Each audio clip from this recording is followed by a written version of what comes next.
Okay, we're in the attic. This is the indoor air handler for the furnace and the air conditioning system. This is the evaporator coils right here.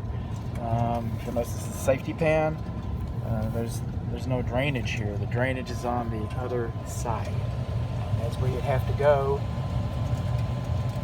to service that. So you can't really service the refrigerant lines.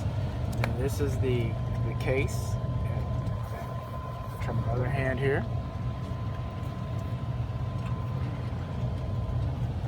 Flashlight's in the way.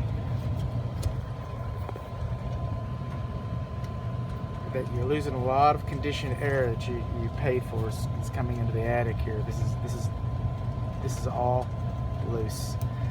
Refrigerant line up here, that should have been insulated all the way to the end. So we've got some issues here,